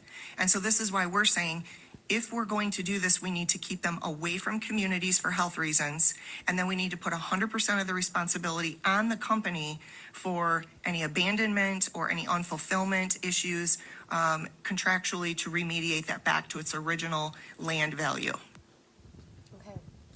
So that is happening in Michigan. This next clip is the city of San Jose. Oops, sorry. The next clip is the city of San Jose. And I've been to a few community meetings where they're telling us that they're going to use recycled water, but the key word is when feasible, when possible. And so this is a clip from on the record of that conversation. These projects must also demonstrate that recycled water was evaluated and when reasonably available will be used in lieu of potable water supplies. The city's general plan and municipal code also require the use of recycled water where feasible.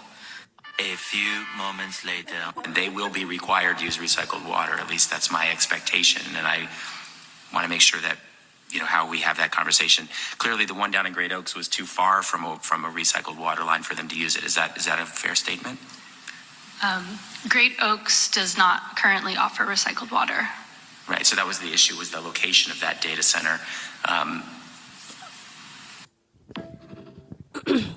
So the data centers that are in the Great Oaks Parkway in South San Jose, they are getting their water from the Great Oaks Water Company. And that water company has no recycled water capabilities. And they get all of their water from wells and aquifers. And they're building more data centers in that neighborhood. And for in Gilroy, there was a big community meeting. They're building an AWS data center, Amazon, and it's going to be the largest data center in the county once completed. And they have told residents that they're going to use recycled water, but also the city doesn't have that capacity. So AWS is saying that they're going to build the water treatment facility in 4 years, maybe. And so it's still not connecting. And so those are some of the things, unfortunately, we have to be really diligent about asking our council members and elected officials on the record. I was like, when are, like, is it legally binding they're going to use recycled water? When, how much, and all of that. So this next one is the last one from the Senate committee hearing. What type of contamination can be expected from data centers? There's a lot of contamination because you've probably all heard the term closed loop system. Microsoft in particular is trying to sell everybody, the legislative body, that from what I've heard, on their closed loop systems. don't let that fool you. There's really no such thing as a closed loop system. It's still picking up water. That water in a closed loop system is being contaminated. It's picking up anti-corrosives, anti-scaling agents, biocides, and then what is happening is that water gets what's called blowdown. It gets blown back down into the aquifers or the rivers, or like what Ohio EPA is just right now allowing, they just dump it right back into the river. The water treatment facilities are not capable. They do not have the filtering media, and they are not capable of filtering those particular types of corrosives. And so that just makes its way down into our aquifers. And most of these communities are small towns and farming communities that have wells set on aquifers. So this water it's this gray sludge basically is not being cleaned, it's not being filtered, and it's being dumped right into our drinking water, or it's being dumped into a water treatment facility center that cannot handle that kind of load. And so this is a real problem. Okay, so Masheika had also spoken about the closed loop system.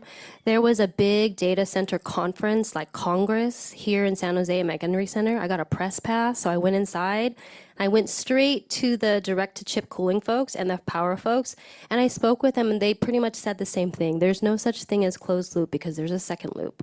The closed loop cooling, direct-to-chip cooling, does use significantly less water, but they still have to flush that water because it can only be cycled so many times. And like they said, they're picking up contaminants and then it has to be replaced. And so for our regional wastewater treatment facility, it's one of the most advanced in the nation, but it's still uncertain if it can treat these contaminants because they haven't answered those questions on the public record. So we don't know what kind of contaminants these data centers are going to be using to cool their chips, and we don't know if our water treatment facility can actually handle treating the wastewater from this production. And so here is where we are with our local government agency. So we have Valley Water. They are in charge. They're the wholesale water supply. They manage our groundwater, flood protection, and they issue those permits for the data centers. And so that's one district, and that's their jurisdiction. Then we have our air district, which puts rules on air pollution, and they permit the backup generators. And then we have our county. Our county is kind of missing from this conversation right now because they're at the very end of the line because they are mainly tasked with managing unincorporated lands. And so if it's in the city of San Jose or in the city of Gilroy, that's not their jurisdiction. They have no say over what a city does within their own lands. But what they are responsible for is the entire public health of the county. They run our health and hospital systems. And so they are being kind of left out of the conversation of if we bring these 12, 13 data centers and we fire up all these diesel and natural gas generators, in 5 to 10 years, what's going to happen to our community? And how is our county supposed to plan for that? And another thing I didn't get to include in this clip was the woman, Tammy Clark, she is an occupational scientist, and she was saying that all of the rules and regulations for EPA in terms of limits of how much a human being can be exposed to these pollutants are done on adults. They're not done on children. So there's not a lot of studies on what these pollutants are going to be doing to children. In the Great Oaks facility, generating facility that currently is located to preschools and kindergarten schools. It's very close to parks and where children are. So this is the 3 districts, and so the developers have to go through each of these agencies and get what they need in permits, except for the county. And so we have been showing up, Masheika and I have been showing up at public comment and writing letters at these various agencies. And then we have the state and federal. So the California Public Utilities Commission, they set the electric rates for private investor-owned utilities. So this is PG&E. And then the California Energy Commission, they do permits for these large facilities. And then the EPA, rules and regulations on pollution and public health impacts, but we know the state of the EPA right now. And so those are all the agencies that are tapping data center developments, but the main work that's happening is on the local level because local communities, cities and counties, they get to decide what they want to do within their boundaries and how they want to develop.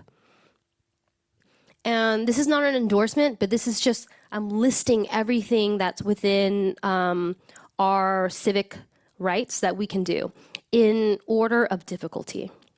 And so easy is being able to ask our city council members, community engagement, proper, robust community engagement. Like everything that we're doing right now, they should be doing. But it's being led by community orgs. And so there hasn't been a cumulative public health study session. Oops. X.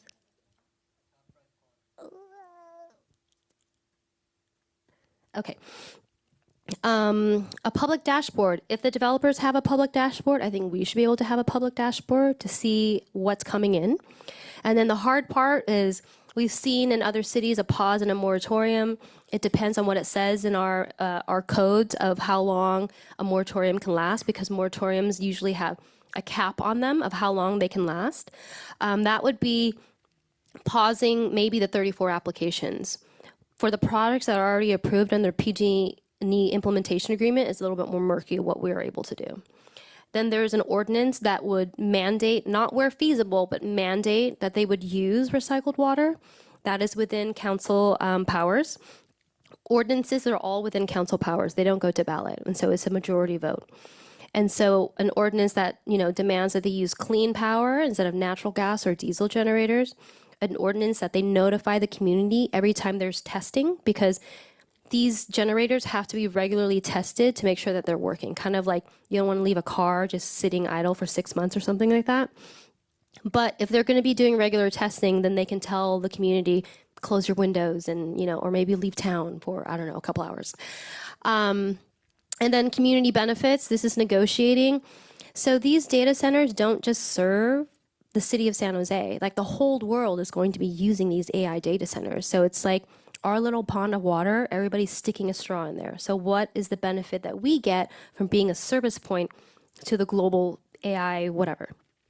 And then hard, very, very hard, is canceling the projects. This is like legal stuff. So that is much more difficult to do because the city has already signed a contract. And so I'm not a lawyer, so I don't know. But canceling projects, if you want to put a special tax that, goes into public health or whatever, that is a ballot measure, is an initiative, also very difficult. The Monterey Park, they just put on a ballot initiative to ban data centers. Very, very difficult, but not impossible. And then ... We don't know, because this is so new and is happening again at such a rapid scale. And like the video said, it's not organic. It's to fulfill these contracts because there's a race to own the industry by the tech giants. Whoever owns the industry is owning the next frontier of technological advancement according to their vision. And now we're going to hear from Danny, and he's going to share more about what's happening across the nation. And then Gloria is going to introduce. Let's go ahead and see if we could do a couple questions, quick questions, maybe from folks that haven't asked questions before, so we can spread the love. Thank you. Hi. I was wondering if you could say a bit about the demands that you and other advocates have been making to the San Jose City Council at this point. Mm-hmm. And then also in that letter, I saw something about like the different ways that they're calculating revenue and how it's actually very unclear. And I was wondering if you could explain that a little bit. Yeah, so some of the demands, the most consistent demand is having a public study session of the cumulative health impacts. So far, that has been unanswered.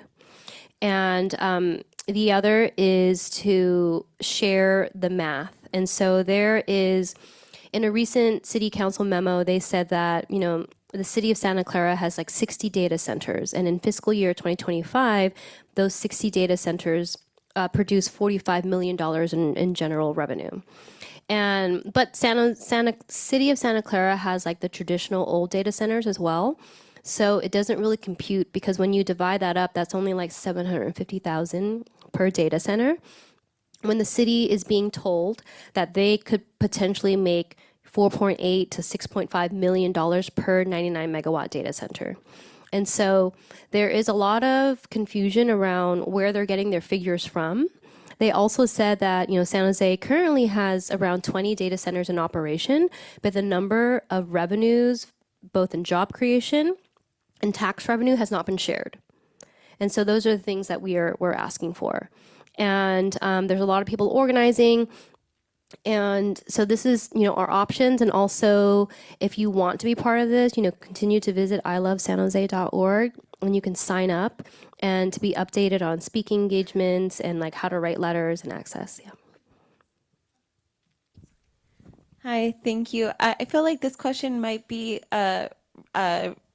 geared towards the previous speaker, but and also kind of what you're saying about the public health impact, because as a person who's not in tech, like, and data centers, I just see as like a big box and it's bad. But I think that when we hear things about the actual like literal physical health impact, or like you say noise pollution, air pollution, light pollution, like those I think have unfortunately become so normalized.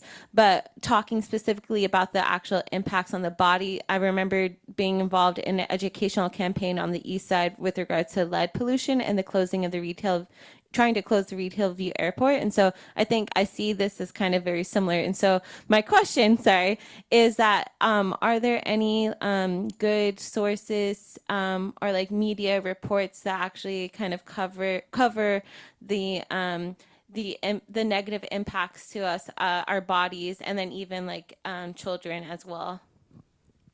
Yeah, I would point to More Perfect Union. They have been doing a lot of reporting on data centers that are in operation in Virginia and in Georgia and in Memphis. And so they've done a lot of interviewing of residents that live right next to these large data centers. And they are a little bit different because they're not capped like in California, even though we're building an equivalent amount, but we're building them in 10 pieces instead of one piece. And so a lot of that, and then the Senate hearing committee, I can share the link to that full presentation that she shared, because she talks about the impacts of the vibration. And so there are studies out there, and the pollutants, that's not new. Like diesel particulate matter is not new, and there, according to the EPA, there is no safe threshold to be exposed to that. And nitrous oxide, all of that is well studied, and we can share resources to that. Thank you. Thank you for your question. Any other questions? Oh, where'd Chad go? Well, we have some more questions, but I'll hand it to you. Thank you. So hi, I do work for the Bay Area Air District. I'm a permit engineer. I'm the only permit engineer from San Jose who works in the engineering division there, so I'm familiar with diesel particulate matters.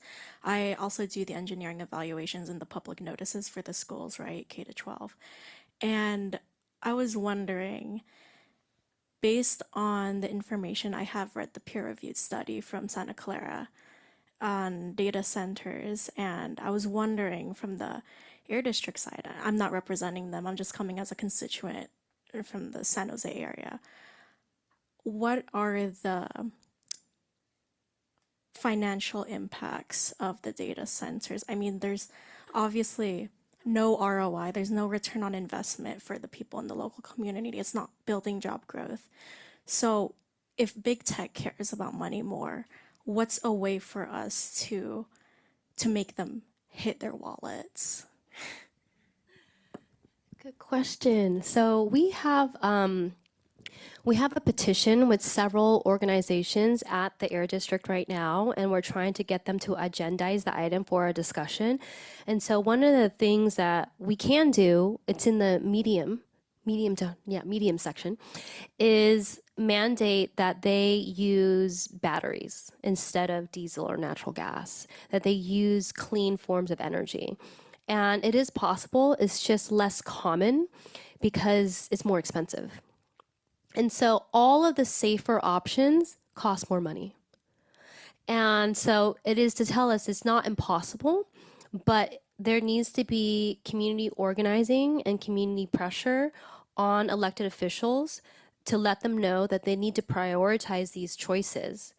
And they have the money. A lot of the equations that are analogies that I use is, this is like the invention of plastic. At first needed nowhere, and now is everywhere, including our bodies. And I would say like generative AI is like polyester. And Just like the multi-billion-dollar plastic industry did not come running to save us when they found microplastics in the water, generative AI is not going to come running back to save us, to undo all this air pollution. No one's coming to save us but us.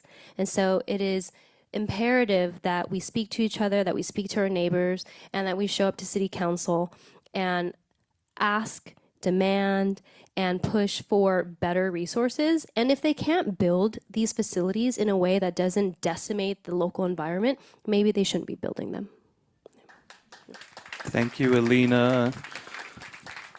Just as a quick reminder, we have food coming, so please stick around. We're going to hear from our last speaker, Gloria. If you could introduce Sure. Danny. Yeah, we have just a final speaker who's coming to us just via the media, can't be here in person. Media justice speaker is Danny C. He's a campaign specialist who's focusing on a national racial justice organization that advances the media and technology rights of people of color.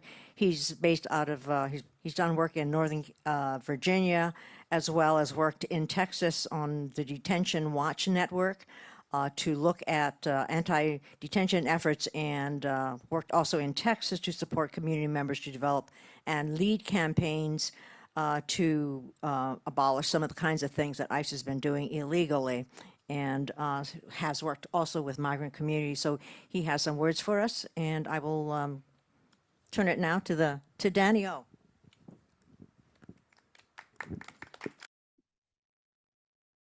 All right. Hi, everyone. Can folks hear me okay? I hope. Are folks able to hear me? We got you, Danny. Sorry, we just didn't want to make an echo, but we got you. All right, no worries. Thank you. So, hi, everyone. Thank you for the invitation. My name is Danny, and I am an organizer with Media Justice. As shared, we are a national organization that is fighting against the ways that big tech and big media corporations are harming our communities and the agenda that they have, as we see the consolidation of power that's been happening for many years. And we see the fight against data centers and data center expansion as the latest iteration, right? We also organized against big tech corporations that have been surveilling against our communities. And that's what I'm going to share a little bit about today.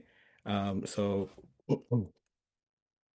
before I fully share about like how the fight is developing in other parts of the country, I'd like to just echo what some of the folks earlier shared, right? That just what is the state of data center build out right now?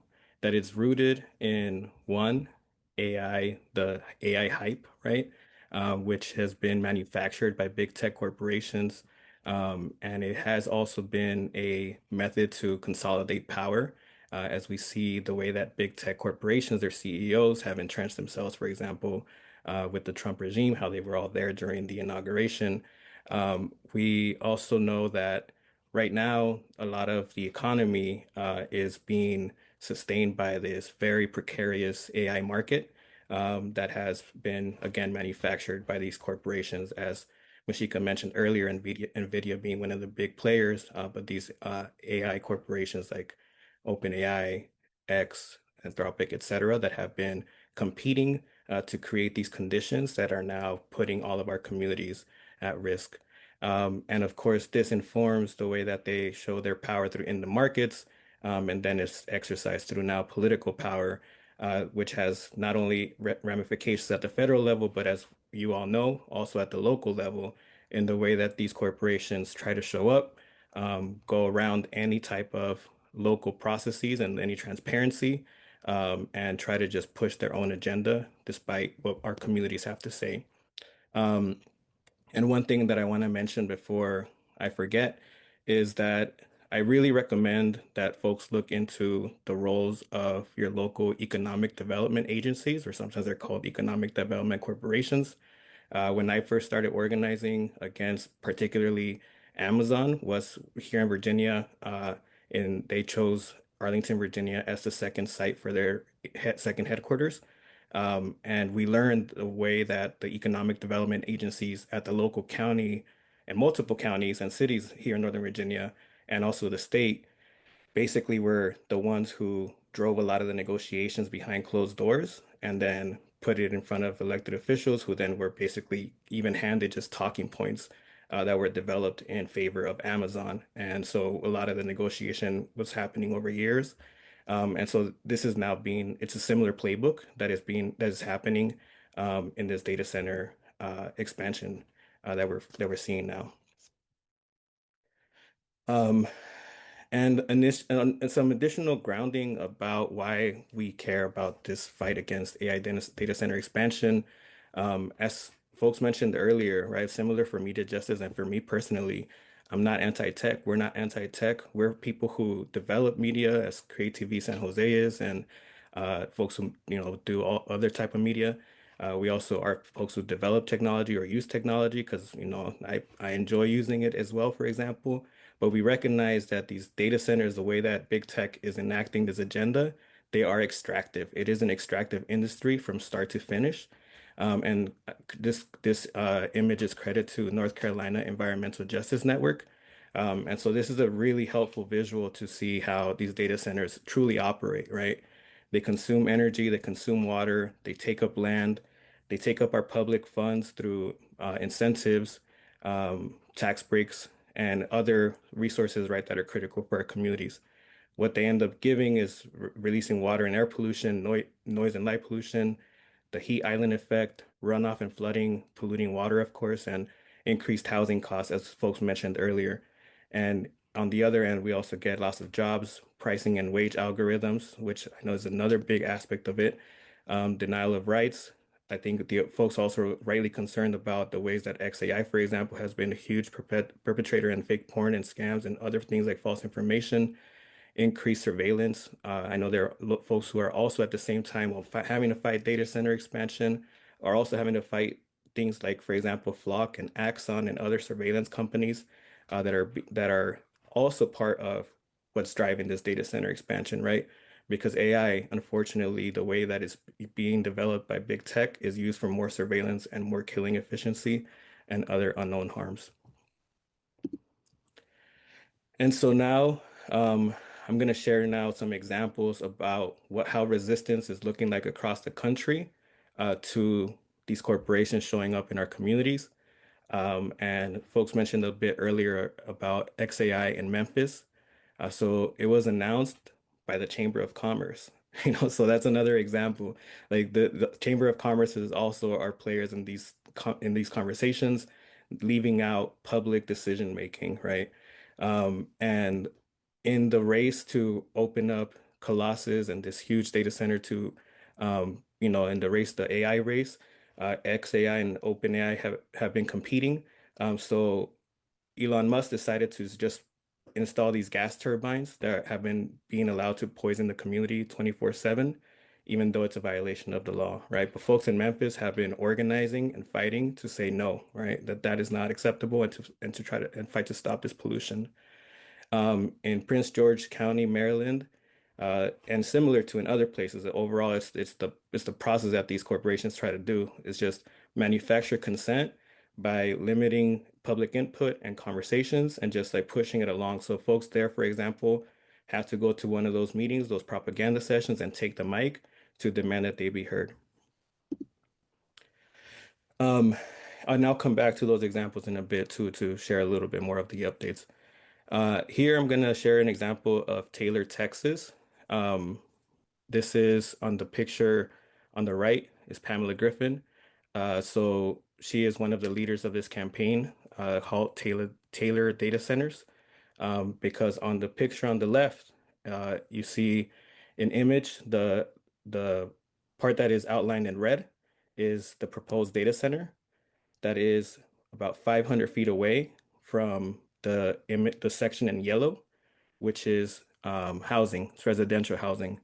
And so this is where 35 families, which is one of the first areas in Taylor, Texas, where Black and Hispanic families were able to buy housing after the 1968 Fair Housing Act.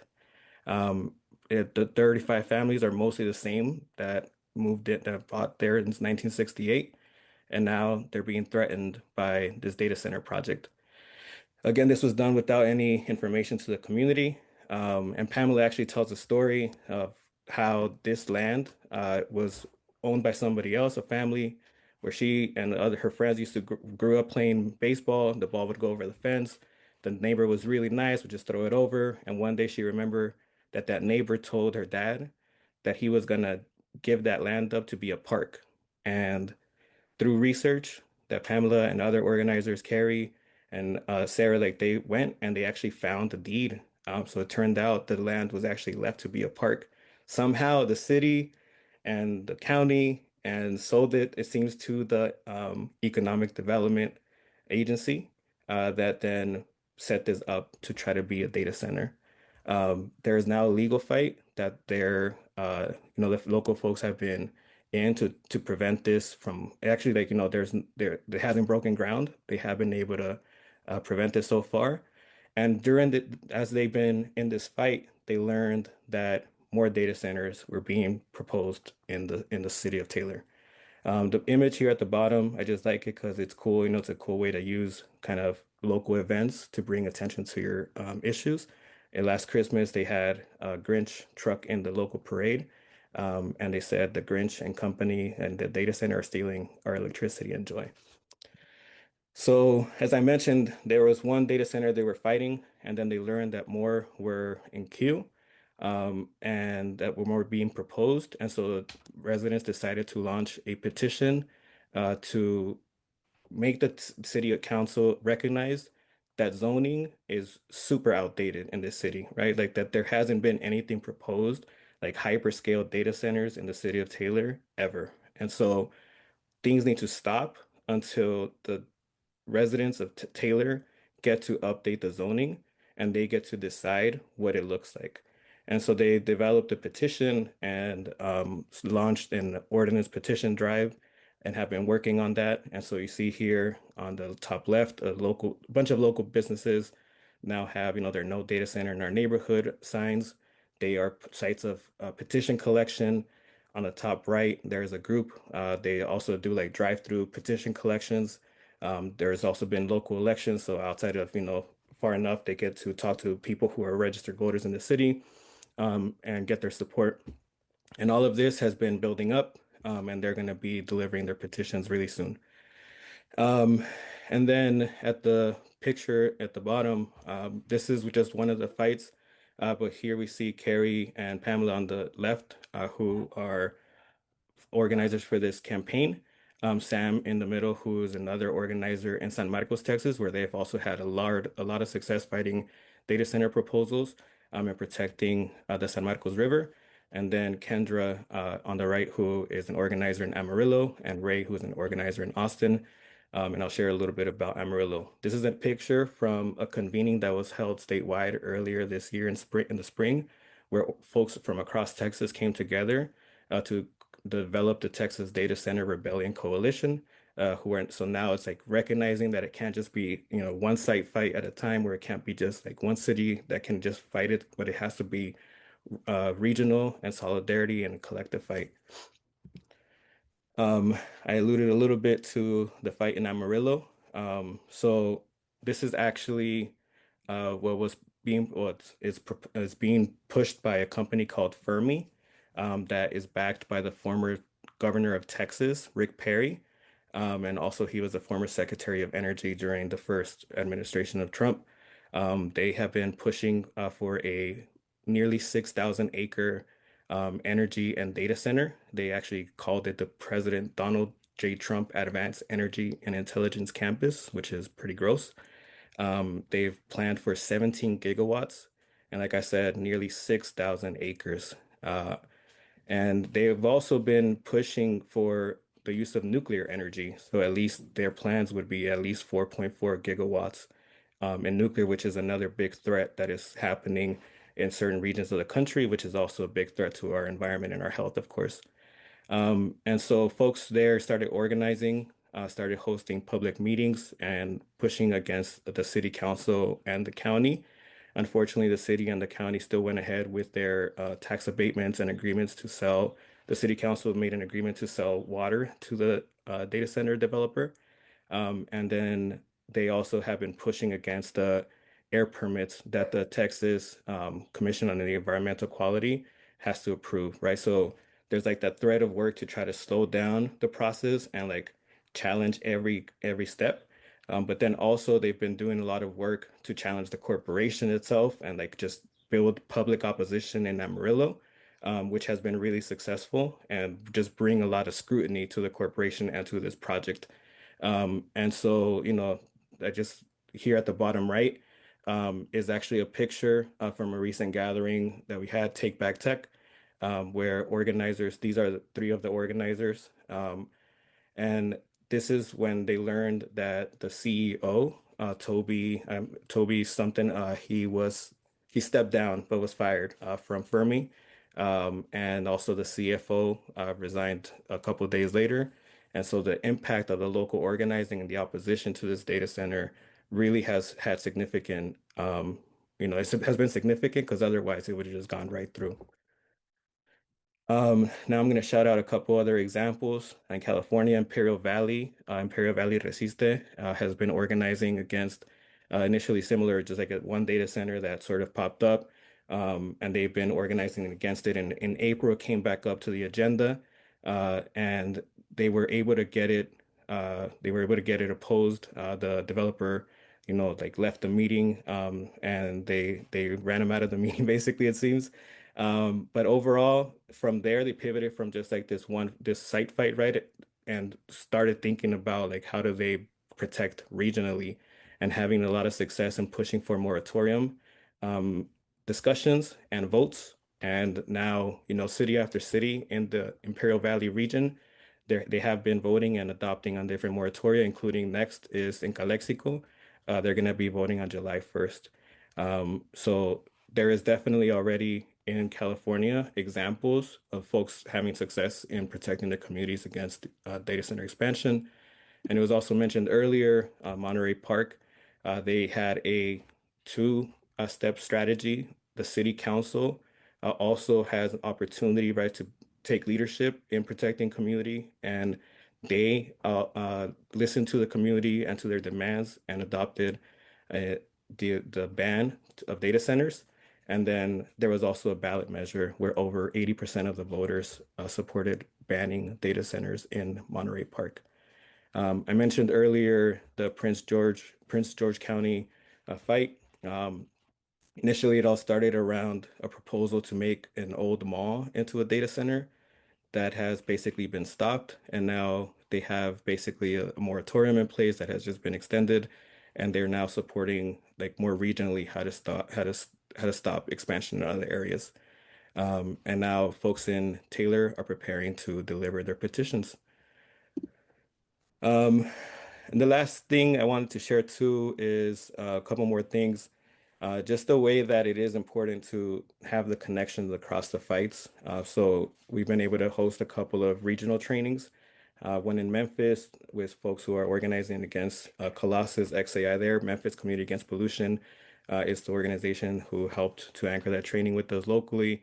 In Tucson, we also had one with No Desert Data Center Coalition, and folks, from the region just connecting and learning, and then also at Take Back Tech 3 recently in Atlanta. It was another space where folks from across our movement got together and got to strategize, and we also had some space there to connect around the fight against data center expansion and the ways that we can, reclaim our technology. A few other examples are, pauses in data centers in Northampton. El Paso City Council has backed a policy against future hyperscale data centers, and they're actually now considering maybe leaving the agreement with Meta for a big data center that is there. Seattle is poised to ban new data centers in their city. And then there's also the other big thing that folks are also talking about a lot, the impact that this is having on elections and the opportunities there to even bring light to different offices like the Public Service Commission, which oversee, for example, electricity bills, right? So that's another aspect of this as well. And lastly, I just want to share a few resources here that folks can check out. These are the bit.ly links. So AI Now developed a really great policy toolkit that gives options at the local, state, and federal levels for ways that folks can advocate and to protect our communities, right, against this data center expansion. And so definitely invite folks to check that out. We also, Media Justice, developed and released this report last year, The People Say No, Resisting Data Centers in the South, along with the toolkit that goes with it. And this includes a lot of just a few highlights and case studies of different fights in the South that include just like some of the health impacts and the ways that people have been fighting them there. And then on the right is a recently released field toolkit that is helpful for organizers who are building campaigns and strategizing against these proposals. So that's what I got. I'll stop there and see if there are any questions. Thank you, Danny.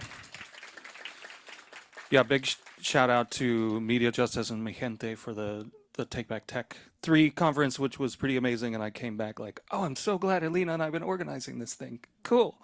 Any questions for Danny or Media Justice or anything at this point? We will open up other questions folks might have. You full of questions.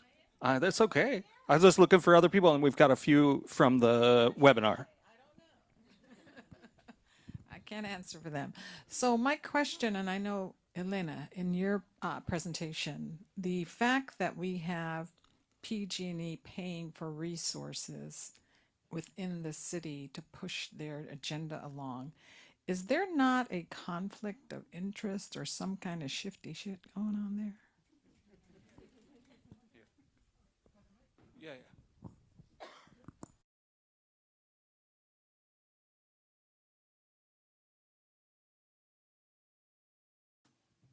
Good to go? Yeah. So Ellina and I actually work together on several things. So one of the things we're working on is that particular issue, right? And so I'm actually not an engineer. I'm a lawyer who also got into tech. So I'm a techie lawyer. I just like learning things. But from a legal standpoint, we're looking at it's a concept of consideration, right? Like who was allowed to enter into certain contracts? Like, do you have skin in the game to enter into a contract? And so we're currently working on a process to determine can we make a case that there wasn't proper consideration for this particular contract. Like the city doesn't pay for electricity, ratepayers do. So when the city makes an agreement that saddles a third party with the responsibility for it, is that legal? So we're in the process of doing that research. We obviously don't have an answer yet, but we're looking at that question even if it hasn't gotten any publicity yet. Oh, also, while I'm up here, I came up here for a techie presentation, so I didn't give a shout out to our toolkit. So we created a toolkit called Question to Ask when your city's building a data center. So they're expert questions so that you can say the right things and don't have to like know everything on your own. So that's on our website, and it'll also be one of the materials that we provide to CreaTV to put on the site. Okay, we have a question from the webinar, which is how can different data center opposition groups join forces to avoid replicating efforts and allow us to apply a similar framework for opposition to new hyperscale data centers across Santa Clara County? Danny, that sounds like a Media Justice organizing question. Did you catch that? Yeah, I think so. I think exactly what's happening today is one step, right? To organize and build these coalitions as intentionally as possible. And one thing is, I also recommend like figuring out who's going to focus on the slowing down the process strategy, right? And so like, challenging the permits, figuring out the talking points, sample messages, etc.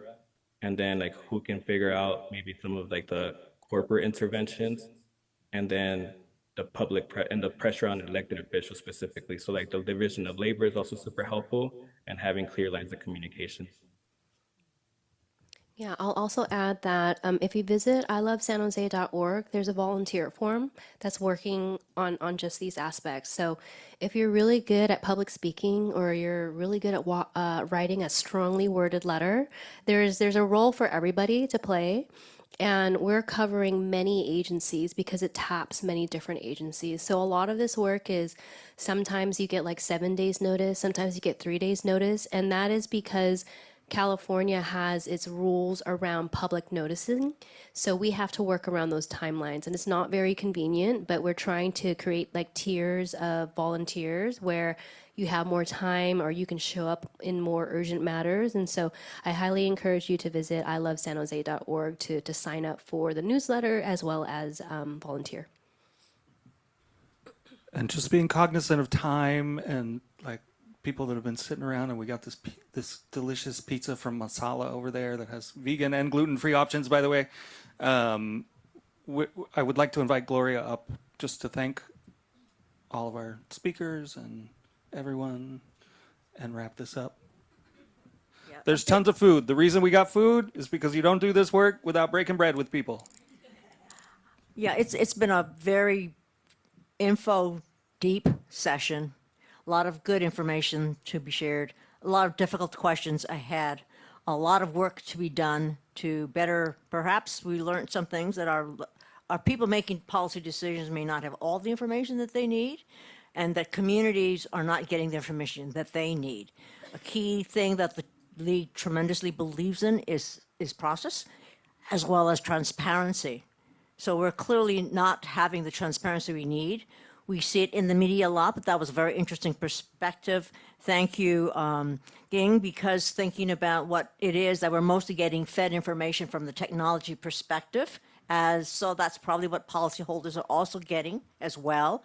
We need to be a voice, and the league has always believed strongly in having civic participation. So the individuals that you writing letters, going to city council meetings, going to some of the commission meetings, the committee meetings are all very critical to speak out and to let your voices be heard. So we encourage that. I want to thank everyone who's here today and those of you who are online, because I understand we have quite a few online. Also want to thank the sponsoring organizations, CreaTV. Thank you, Chad, for your leadership.